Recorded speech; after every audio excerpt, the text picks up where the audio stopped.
Why am I so gassy when I eat plant-based foods? Well, let's have a look in this video of Ask Yuri. Ask Yuri. You've got a health and fitness question? I've got an answer.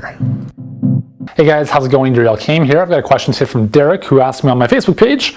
He's eating a plant-based diet predominantly, but he's got a couple problems. One is he has a lot of flatulence, or he farts a lot. And the primary concern is that it really stinks and it's embarrassing. It comes and goes, and some days are worse than others. What would you recommend, and what do you think is the cause? Low levels of good bacteria, etc., etc. Okay, so let's deal with that. So, first of all, a lot of people experience maybe not a lot, but some people experience flatulence, especially when they go from a processed garbage diet to eating more plant-based foods. Now, why would that happen? First of all, let's look at the first thing. First thing is fiber.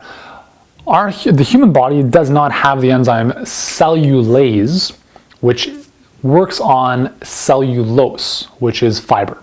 So because of that, we can't digest fiber. That's why fiber is so good for us, because it actually helps move stuff out of the body.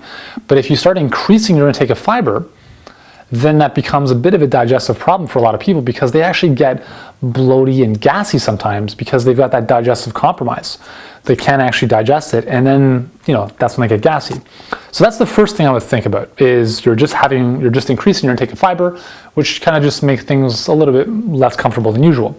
The second thing is what he mentioned is a lack of good bacteria, or dysbiosis, which is an imbalance between good and bad bacteria.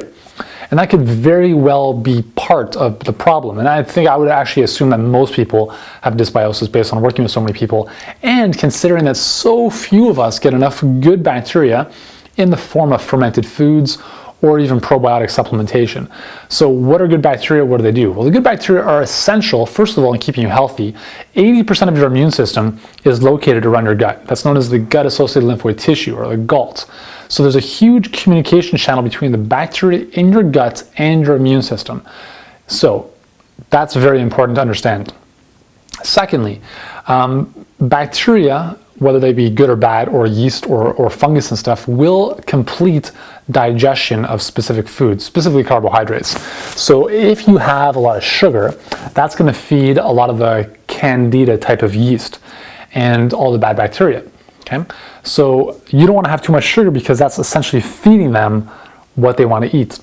So what do we do? So very simply, here's a couple things. Let's look at the fiber first.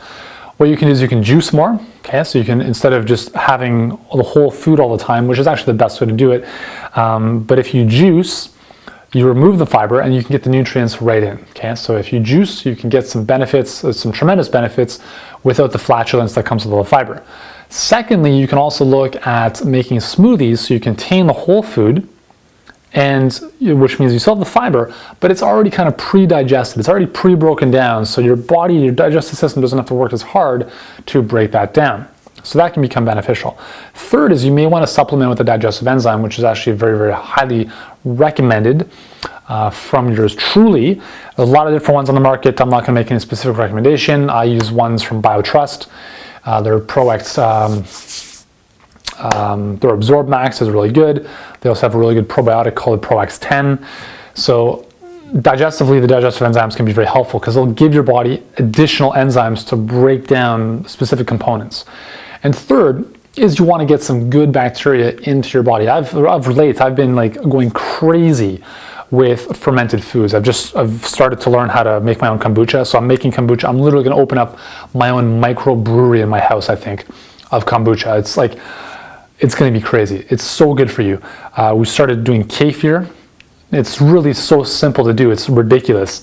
So I'm gonna be sharing more of this stuff with you guys, because it's just amazing.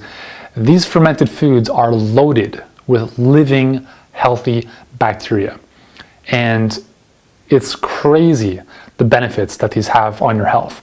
And I really believe that they are much more beneficial than a probiotic supplement. But at the very minimum, get a good high-dose probiotic supplement to start repairing some of the stuff in the intestinal tract. So between those recommendations, Derek, I think you should be okay. And hopefully that gives you some insights into why you are flatulent. And there we go. So give those a shot. Hopefully those help. And thanks again for your question. I look forward to seeing you guys in the next video. And don't forget to subscribe to this YouTube channel. I got tons of amazing videos. And if you guys want your questions answered, join me over on Facebook, post your question over there, and I'll hopefully create a video for you in the future. See you soon.